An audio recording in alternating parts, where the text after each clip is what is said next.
Hi, I'm Lynette and welcome to my channel. Today I'm handing out grades, y'all. Yes, I got my red pencil. Okay, I don't really have a red pencil, but I am going to be handing out grades for some makeup brands. And of course, I want to hear from you guys what your grades are for either the brands I'm going to talk about today or other brands maybe that you'd like to give some grades to.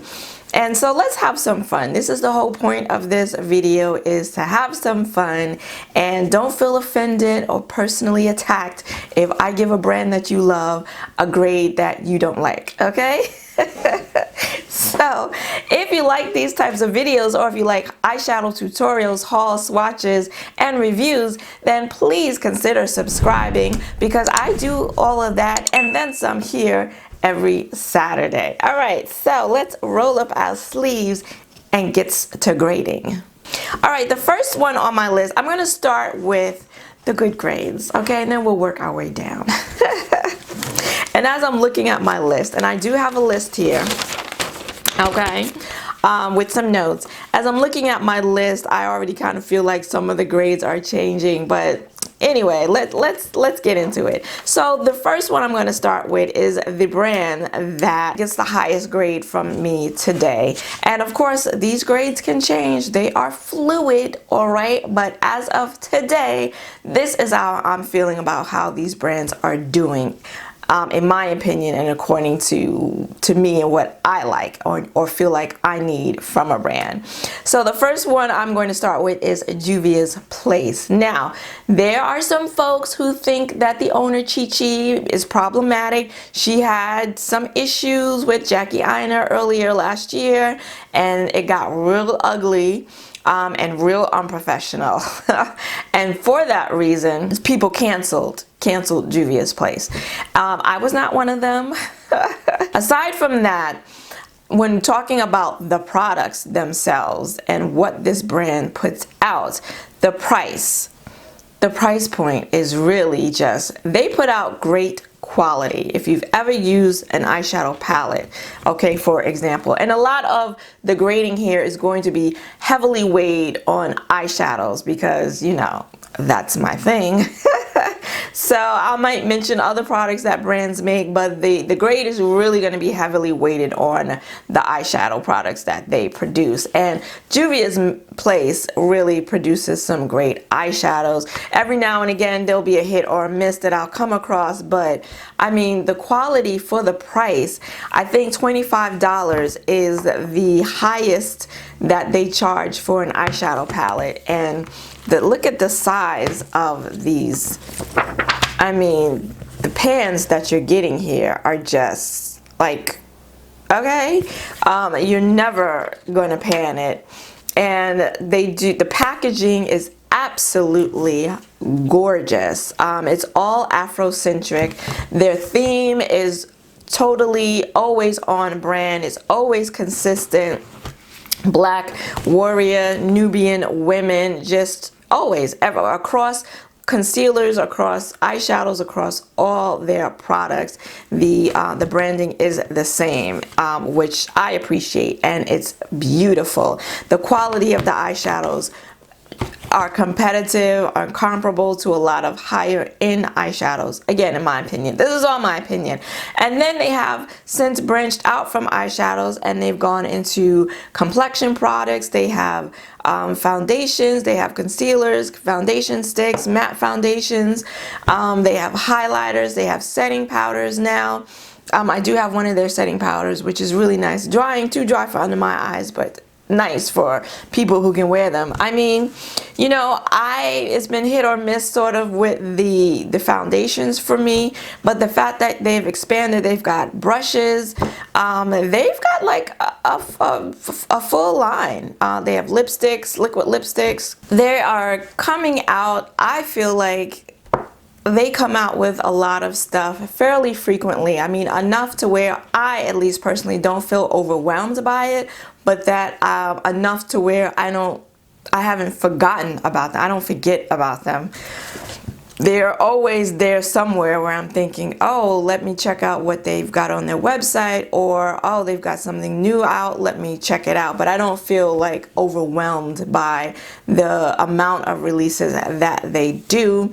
In terms of the eyeshadow palettes, the quality has always been good, and their initial palettes, when they first started, used to be very big, like this one, for example. And then when the trend started moving towards people wanted smaller palettes, what did they do? They came out with mini palettes of their big palettes. So you have a Masquerade Mini, you have a Magic Mini, and then they have gone on to make smaller palettes still. So you've got one that's this size. This is a 9-pan eyeshadow palette, but look at the size of the pans. So you're still getting lots of eyeshadow in a palette. And then you have this is a 12-pan palette, so the eyeshadows are smaller, still bigger than what pretty much anyone else is doing on the market in terms of the size, but you get it in a smaller packaging. So they've really responded to the trend and gone along with the trend of doing smaller palettes. They just released their mini palettes, which are even smaller, and you get 6 shades in it. And again, you're getting nice size pans and a nice amount of product in these palettes, even though they are smaller. These are monochromatic palettes.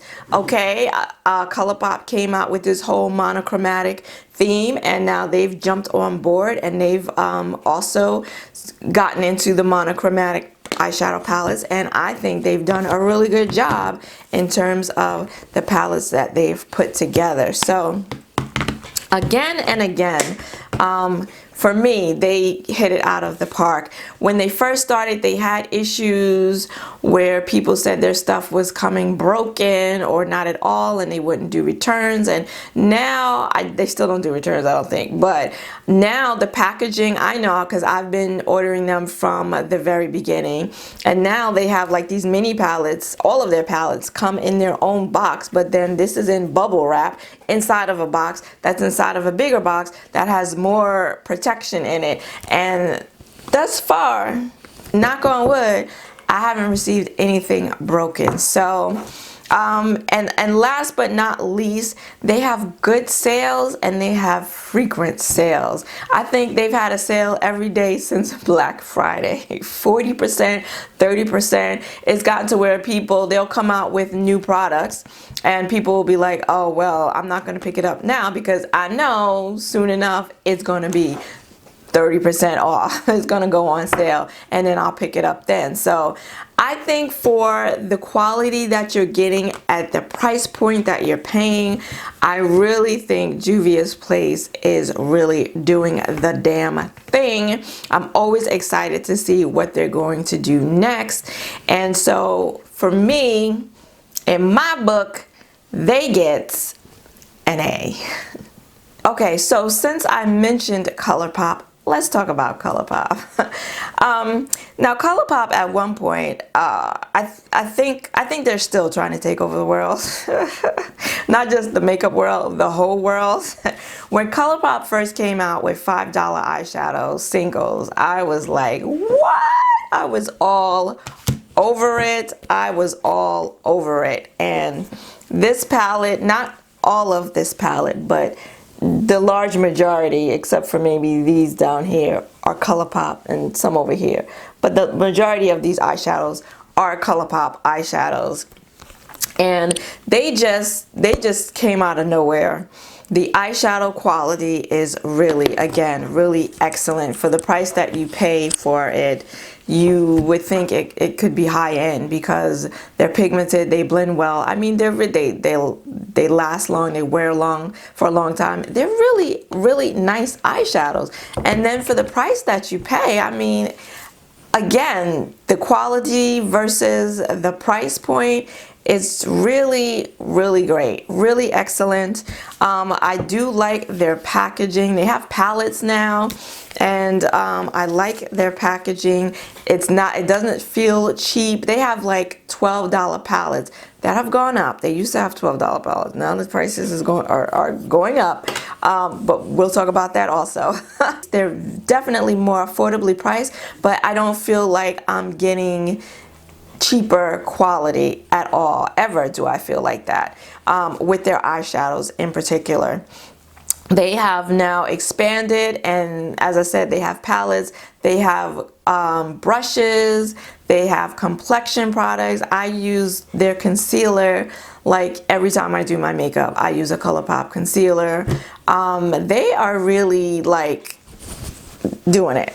They might be doing a little too much these days though. They now have a sister brand that does skincare. Colourpop does a good job of listening most of the time to their consumers.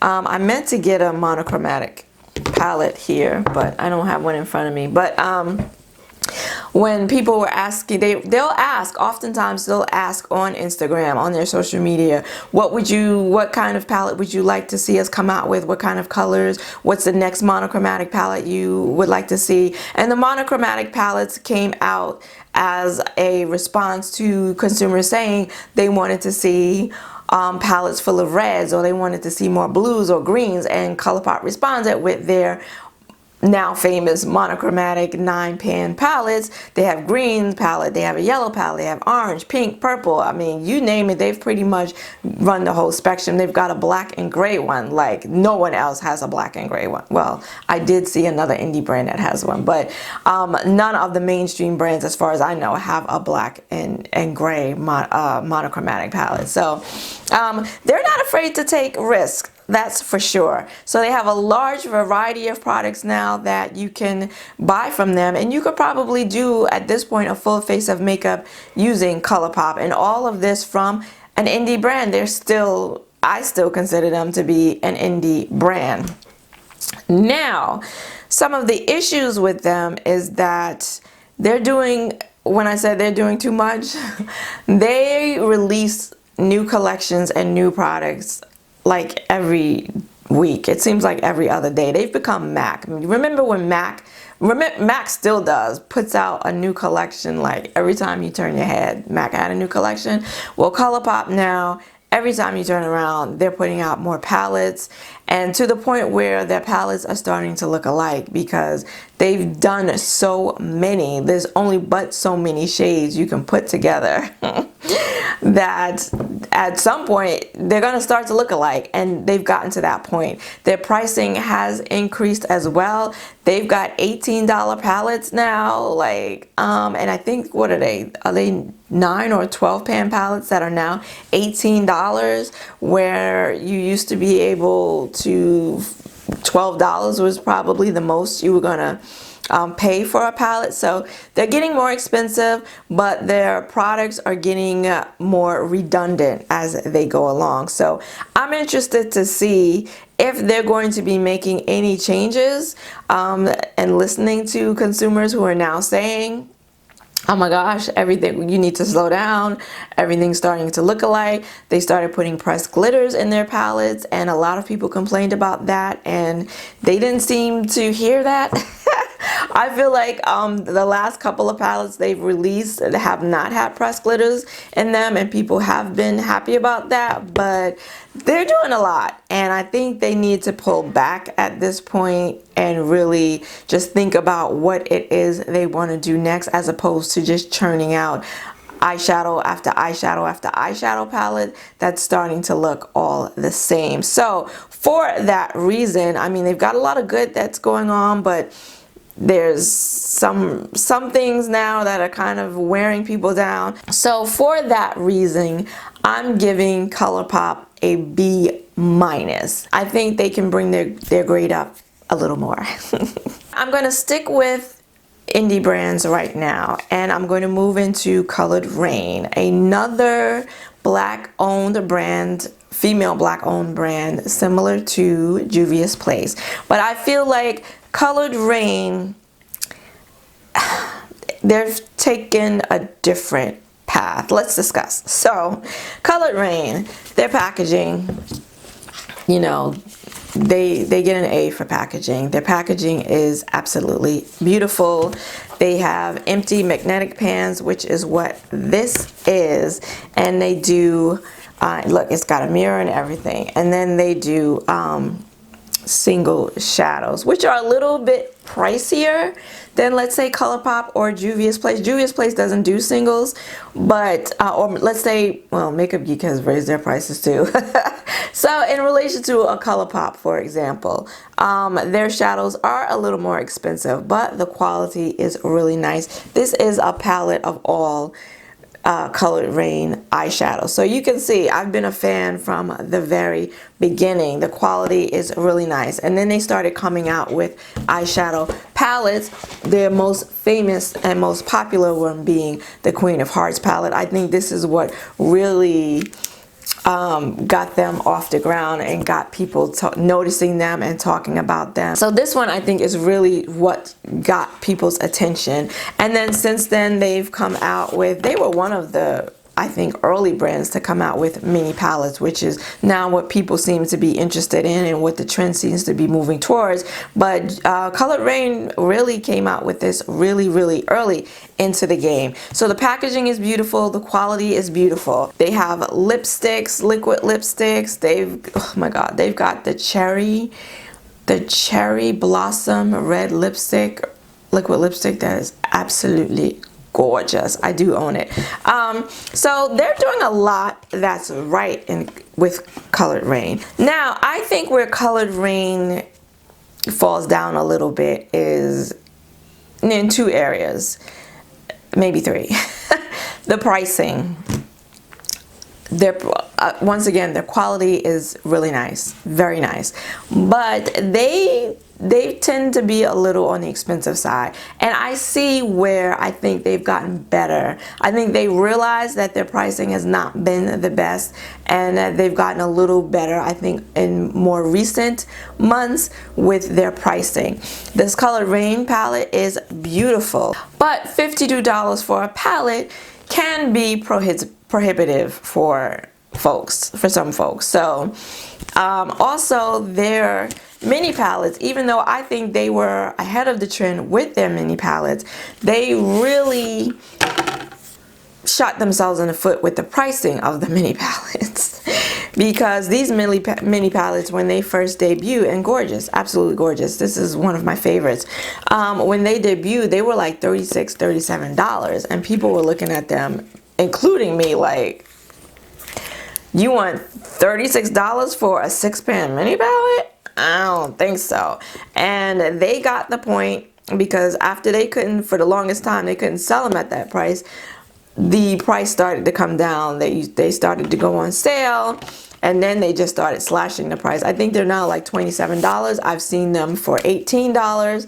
Like, so I think they finally understood that they went completely left with the pricing on these, and I don't think that helped them. I also, when people are complaining now about so many releases, that brands are putting out too much stuff too frequently, I think that Colored Raine kind of falls on the other side of the coin, where they don't release enough stuff. And maybe that's just me, maybe I'm the only one that feels that way, but you know, people are talking about how they miss how ABH used to put out stuff, maybe a new palette once a year or twice a year or whatever. I think with Colored Raine, I tend to forget about Colored Raine, and maybe it's because other brands are putting out so much stuff so much more frequently, whereas they don't. And I can understand that, because when they come out with things, they seem to be a very nice quality. I've never heard of anyone saying the quality was bad on this eyeshadow palette or this lipstick or anything else. I just feel like when there's so much competition and other people that are doing so much, I tend to forget about Colored Raine. I couldn't remember the last time they put out a palette before they put out their Safari Raine palette. Like, it had been a long time before they put out anything new in terms of an eyeshadow palette. And then one of the new things that they put out is their Book of Shadows, which a lot of people seem to like. It's beautiful. I, though, you know, I'm not excited about it. even though I feel like right now, I feel like the trend is still eyeshadow palettes, although I think we're at the point where that's starting to change. People, I think, are getting back into being more interested in single eyeshadows. But I don't know, that Book of Shadows, it just seems really bulky and big, and for me, I think that would be a little more difficult to travel with than just an eyeshadow palette. I think the fact that the owner, and I believe it's the owner's, put her face on the front, I'm kind of like, I don't know if I want to carry around a palette that has another woman's face on the front of it. Like, you know, maybe if it was some random model, even then, I don't know. But the fact that it's the owner's face is kind of like, do I really want to have this big old book with your face on it? Not really. And then, I mean, you know, you're limited to, maybe the book is really specifically for their eyeshadows, for you to put their eyeshadows in. But I don't think they make enough eyeshadows to fill up that book. And then a lot of other brands make different sized eyeshadows, like Give Me Glow Cosmetics, huge eyeshadow pans. Brands now, like Makeup Geek, have turned to square pans. They're not even doing circular pans anymore. They're doing square pans. So I don't know if this was the right time or if that was the right product to put out right now. Who knows? Time will tell. We will see soon enough. I may be completely off base. But I don't know. So I feel like Colored Raine has a good thing. I just don't feel like they have yet, like, caught on to hitting their stride to where they've crossed over to a popularity and to being in tune with what it is consumers want. I don't know that they're there yet. And so for that reason, I'm going to have to give them a C+. I know you probably clicked out already and given this a thumbs down, but I hope you'll stay with me. Okay, it's just my opinion. I really want to hear yours. All right, so that is Colored Raine. Let's move on to some more high-end popular brands, and I'm going to move on to Anastasia Beverly Hills. So ABH. ABH has been a beloved brand since they came out. Now for me, I mean, you know, they're alright. I'm gonna be honest. I think their eyeshadow formula is okay. It's nothing that I'm writing home about. It's nothing that I'm like, oh my God, like, it's nothing incredible or exciting to me. I mean, they're fine. They're fine. I have some ABH palettes. I have some ABH singles that I never use. And I'm sure that's not their fault. It's my fault. But I never ever use these, and I should try to, but I think mainly because, you know, I don't think their eyeshadow formula is any more special than anybody else's. Yes, they blend really, really great, but they also have a lot of kick up. They're very powdery. So 1 dozen here, half a dozen here, like that wasn't the saying, is it? Whatever. Their packaging is really nice. Well, now that they've seemed to have moved away a bit from this carpet packaging, this velvet packaging that gets really filthy.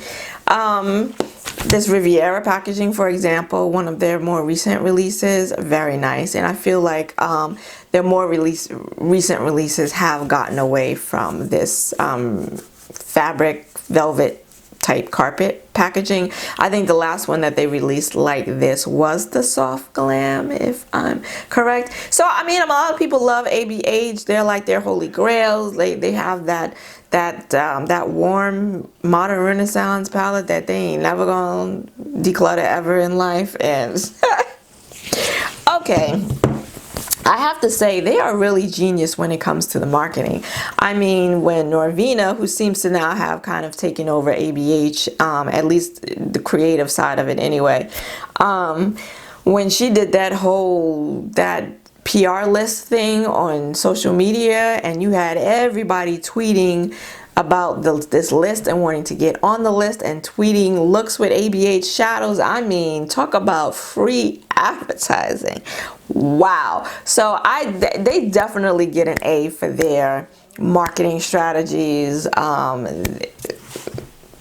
Other brands could certainly learn a thing or two from them about that. They've really developed a really loyal fan base. Like I said, there are people with those Renaissance palettes, mono Renaissance palettes, I ain't never, you're gonna have to pry them out of their cold dead hands before they ever get rid of them. So they definitely have a loyal base of consumers that are collectors, that whatever they put out, whatever new palette they put out, they might not even really be all that interested in it, might not have colors that they'll really use, but because it's ABH and they love them so much, they feel the need to buy it and complete their collection. So they do a great job with that. Gotta give them points for that.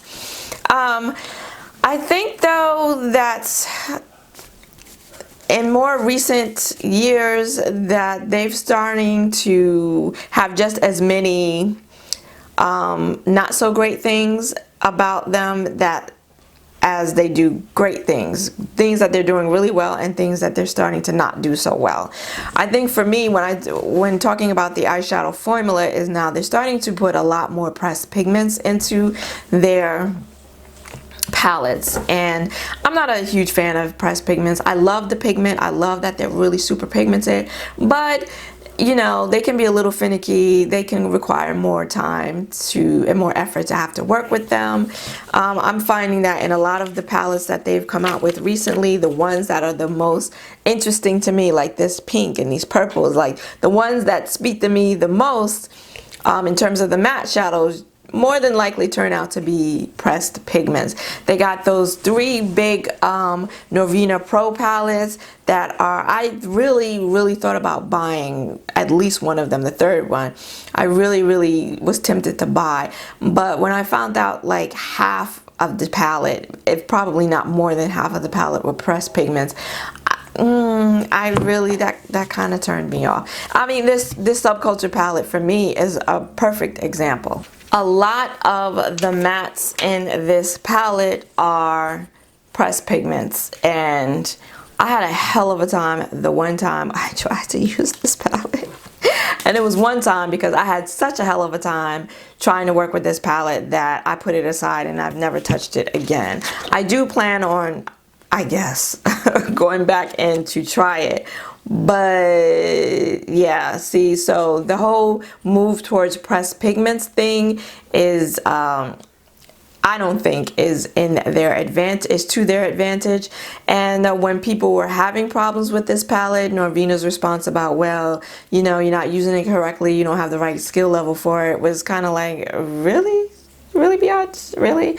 Like, you're selling these palettes to everyday consumers, people that are not professional makeup artists. So if that's your market, then why are you selling pro eyeshadow formula to people that don't have the skill to use it? So I mean, you know, but and where they're also, I think, starting to fall off is the amount of releases that they have. It's just they're like competing with Colourpop when it comes to releases, and we saw that last year, especially around the summertime when they came out with those 3 pro palettes. They came out with these collabs that they're doing with other influencers, one right after the other, right after the other. It's just, people felt overwhelmed and bombarded and attacked. Like they bought a palette and didn't really have time to really enjoy it before another one was released. And I think with that, we're starting to see palettes that are looking a lot alike. Like this palette, although it's not the same as the Alyssa Edwards palette that came right behind it, to me it reminded me too much of it for me to go ahead and buy that Alyssa Edwards palette, which I was initially interested in, but again, looked too similar for me to this palette, and with the pressed pigments once again. So a lot of people have been complaining about that, and their stuff is starting to look all the same. In my opinion, the palettes are all really starting to look alike. The new Amrezy palette looks like like 3 like soft glam and modern renaissance and Jackie on it. Like it's looking like 3 palettes that they've done before all put together in now one palette with a couple more shades for even more money. That's another thing. Their pricing is going up and up, which is a problem.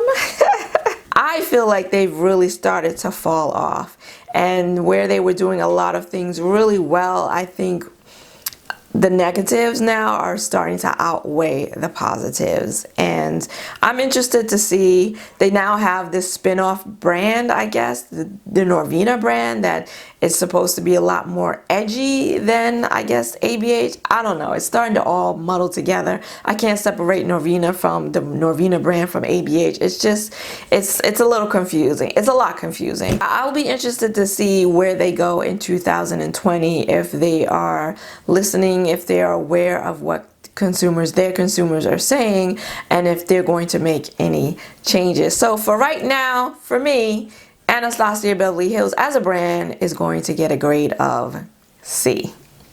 So Pat McGrath. Ooh, Pat McGrath. She really made a splash into the makeup world, into the luxury makeup world. You know, she's a world-renowned black makeup artist, and she's been in the game for many years. And so for someone to charge the kind of pricing that she does charge, as opposed to, let's say, Natasha Denona, who I'd never heard of before in life, before she came out with her very expensive palettes. Pat McGrath is well known in the makeup community, and so it makes a little more sense, I think. If she's going to do luxury, she would be the one to do luxury and charge those types of prices. So, you know, I'm a lover of her eyeshadow formula. She's got her big palettes, her mothership palettes, and I mean, Pat McGrath does luxury for the most part the way you should do luxury. If you're going to charge the type of price money that she's charging for items, people better feel like they're worth it, that they're not getting ripped off when they actually buy your stuff. And of course the pricing is ridiculous, but we're talking about luxury, so let's put that aside for right now. And in terms of luxury pricing, I don't ever feel like I got gypped when I buy one of her products.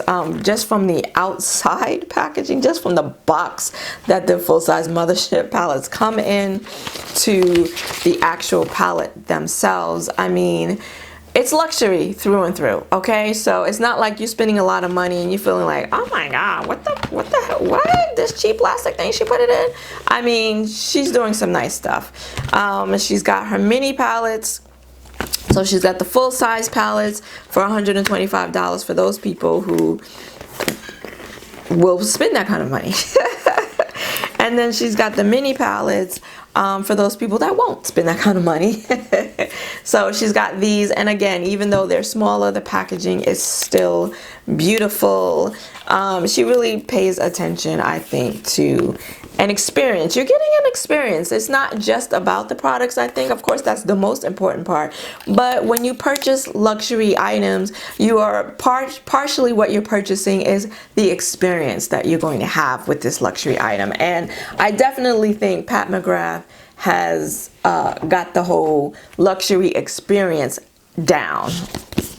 She's perfected it. The eyeshadow quality that you're getting is really, really, really gorgeous. And I can only really speak about the eyeshadows because that's all I've purchased. I haven't purchased, she's got complexion products now that she's coming out with that I haven't purchased because I'm not spending $68 on a medium coverage foundation. She's got really, really expensive brushes that I have not gotten good reviews, that the quality for the price has not been very good. But in terms of the eyeshadows, she does really well in terms of the packaging and the quality and the special shades that are really unique to the market.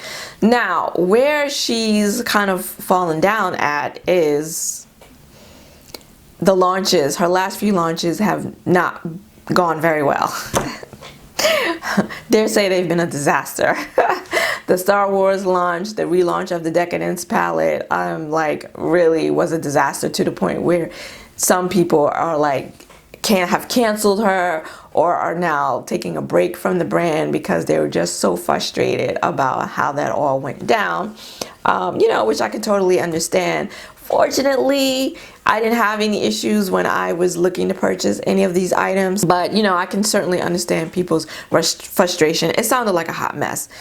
Also, her prices are going up, and when you're already pretty much, I mean, La Mer, you know, is there's still brands that are even higher. I think Tom Ford, like their brands, he charges what his prices went up. He's charging $88 for a quad. So there are brands whose pricing, she's not at the top, okay, but she's in the top percentage of expensive luxury items. And so for her prices to be going up, it's really painful.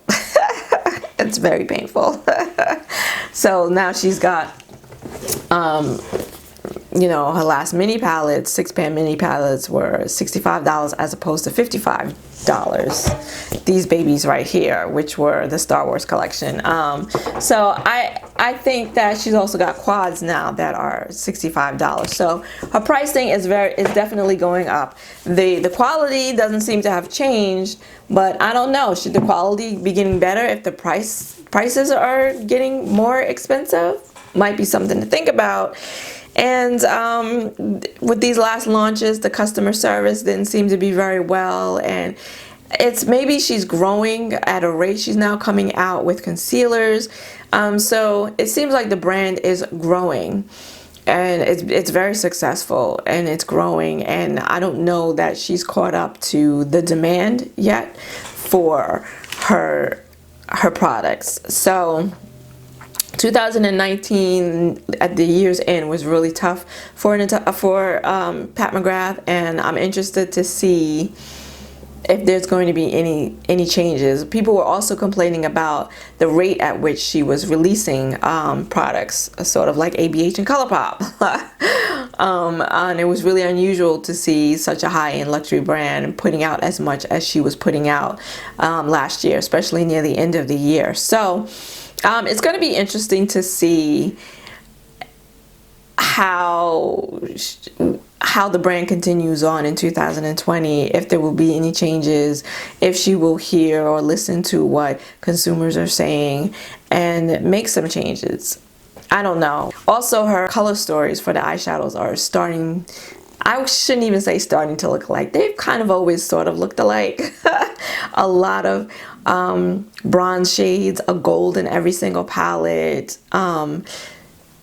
I'm starting to get bored with the color stories. The pinks, I have not been wild about any of her pink eyeshadows, and she did a lot more of those near the end of 2019. So for me, it'll be a good thing if her color stories continue to be sort of redundant, because then I will save some money, hopefully. But yeah, people have been complaining about that too, and yeah, I think that's a valid complaint. The color stories have just been, we've kind of seen them all at this point. So I think just like Colourpop, it'll be interesting to see if she's able to come out with something different for 2020, something that we haven't already seen. Are you still going to be putting gold eyeshadow in every palette? We've seen the red, we've seen the bronzes. What else have you got, Pat? So I'm interested to see what she does next. So, you know, she's got some good stuff going on, but now she's got some negatives she's got to contend with. I think if she wants to grow her consumer base and keep the consumers, the loyal, she's done a good job at having loyal consumers, but that started, I think, to fall down at the end of last year. So some things she's got to work on. So for right now, today, I'm going to give Pat, she's on the border, B-, C+. She's gonna get from me, and we'll see, is she gonna move towards the B- and above in this new year, or is she gonna move downward towards the C+ and below? Let's see. What's your guess? I want to know. Come on, let's talk about it. Do you disagree with me? Do you agree with me? Do you disagree with me? Where do we agree and disagree? Let me know in the comments below, and let me know, are there brands that I didn't mention that you would like me to mention perhaps in another video? Any grades that you yourself have given brands that I haven't talked about here today? Let me know that as well. If you're still here, you are the real MVP, and thank you for staying. And if you liked this video, if you didn't like the video, give it a thumbs up, give it a thumbs down, and consider subscribing if you liked it. Because I do these types of videos along with makeup hauls, swatches, and reviews every Saturday. As always, I want to thank you for joining me today. I hope to see you again next week. Until then, bye-bye.